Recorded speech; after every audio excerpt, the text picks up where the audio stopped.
मिथुन राशि 12 साल बाद समाप्त होगा गुरु का वनवास। मिथुन राशि की 10 बड़ी भविष्यवाणी। दोस्तों आपको बता दें कि पिछले 12 सालों से आपके जीवन ने जैसे एक गहरी परीक्षा ली हो। बहुत से लोग विशेषकर संवेदनशील आत्माएं खुद को ऐसी स्थिति में पाते रहे हैं जहां उन्होंने पूरी निष्ठा, पूरी ईमानदारी, पूरी शक्ति से, प्रयास से, परिणाम उम्मीदों से कोसों दूर रहे। ऐसा लगा मानो हर हर ओर धुंध छाई है, जैसे मंजिल सामने होते हुए भी दिखाई नहीं दे रही है। हर सुबह उठकर भीतर एक संघर्ष शुरू होता था, क्या मैं सही दिशा में जा रहा हूँ, क्या मेरे कर्म व्यर्थ जा रहे हैं। और जब जवाब नहीं मिलता तो मन धीरे धीरे थकने लगा। दोस्तों वही समय जब ब्रह्मांड ने आपको रुककर खुद को गहराई से देखने को अवसर दिया, क्योंकि कभी कभी जब सब कुछ स्थिर हो जाता है तब भीतर का विकास सबसे अधिक होता है। दोस्तों यह ठहराव कोई रुकावट नहीं था, बल्कि आत्मा की पुनर्निर्माण प्रक्रिया थी। आपने जो दर्द, जो दुख, परेशानी, अपमान झेला है, वह आपको तोड़ने नहीं बल्कि आपकी ऊर्जा को शुद्ध करने आया था। वहीं अब यह समय समाप्ति की ओर है। कोहरा छटने लगा है। वहीं ऊर्जा जो पहले दिशा खोज रही थी अब स्पष्टता में बदलने लगी है। दोस्तों यह आपका पुनर्जन्म का क्षण है, जहां आप अपनी पुरानी सीमाओं से परे जाकर स्वयं को नए रूप में देखेंगे। दोस्तों याद रखिए, हर अंधेरा केवल प्रकाश के जन्म से पहले आता है। आपके भीतर का सूर्य फिर से उदय होने वाला है, क्योंकि देवगुरु बृहस्पति सक्रिय हो जाएंगे 25 अक्टूबर से लेकर नवंबर तक उच्च राशि कर्क में। वनवास समाप्त होने वाला है। जी हाँ दोस्तों, आज हम विश्लेषण करेंगे गुरु का उच्च अवस्था में आपके लिए 49 दिनों का गोल्डन टाइम पीरियड है। आपके जीवन में लगभग 12 से 13 साल के बाद आया है, और जो आपकी मेहनत को भाग्य का वह साथ देगा जिसका आप बरसों से इंतजार कर रहे थे। तो दोस्तों अपनी कुर्सी की पेटी बांध लीजिए, क्योंकि हम एक ऐसी ज्योतिषी यात्रा पर निकलने वाले हैं जो आपको बताएगी कि कैसे ग्रहों के देवगुरु बृहस्पति आपके जीवन की दिशा और दशा बदलने आ रहे हैं।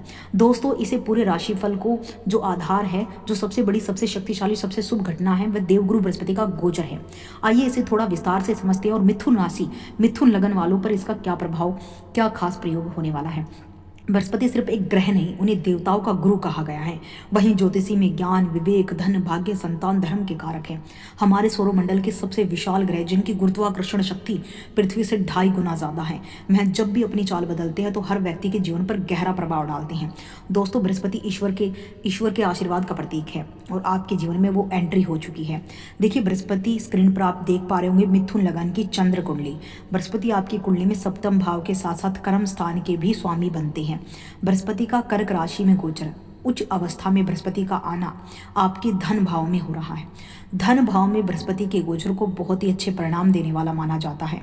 ऐसे में जबकि कर्म भाव का स्वामी धन भाव पर आए तो यह इस बात का संकेत है कि आपका कार्य क्षेत्र अच्छे परिणाम देगा, यानी आपका काम धंधा या फिर नौकरी सकारात्मक परिणाम देने का काम करेंगे।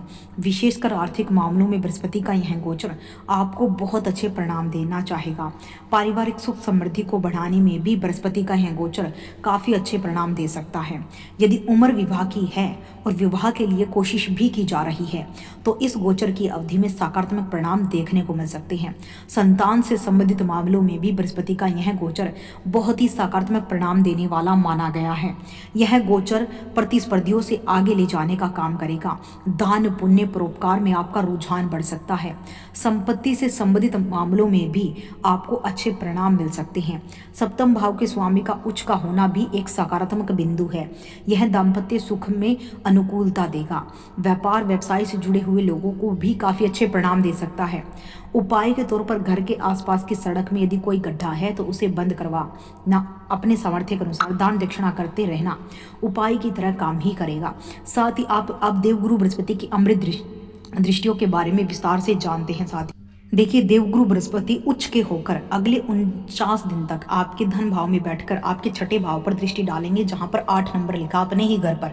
तो ऐसे में छठा घर होता हमारा रोग, रिपु, शत्रु का, हमारे सामर्थ्य का, हमारी जॉब का। तो आपके रोग कम होंगे, आपके शत्रु कम होंगे, आपके कर्ज कम होंगे, आप कर्ज उतारने की स्थिति में आएंगे, क्योंकि धन भाव पर गुरु स्वयं बैठे हैं। तो धनाधन धन बरसेगा और आप अपने जीवन के तमाम लोन्स, अपने कर्जे हर प्रकार से दूर कर देंगे। साथ ही दूसरी दृष्टि आपके जो है विशेष रूप से अष्टम भाव पर पड़ रही है, जहां पर 10 नंबर राशि लिखा है। देवगुरु बृहस्पति का अष्टम भाव पर नजर डालना आपके लिए अमृत समान है। गुप्त विद्या का घर है, आध्यात्मिक उन्नति का घर है, अचानक प्राप्त होने वाले धन को दर्शाता है, आयु संकट दुर्घटना को भी यह दर्शाता है। लेकिन जब देवगुरु बृहस्पति यहाँ स्वयं दृष्टि डाले तो क्या बात है, वारे के न्यारे होने वाली स्थिति बनेगी, खुलेगा किस्मत का पिटारा। अब आपके कर्म भाव पर, जहाँ पर 12 नंबर राशि लिखा है, मीन राशि, अपने ही राशि पर दृष्टि डालेंगे आपके कर्म भाव पर, तो काम कारोबार नौकरी में गजब की सफलताएं मिलेंगी, हर उन्नति के मार्ग खुलेंगे, जॉब मिलेगी, सुख मिलेगा, धन मिलेगा।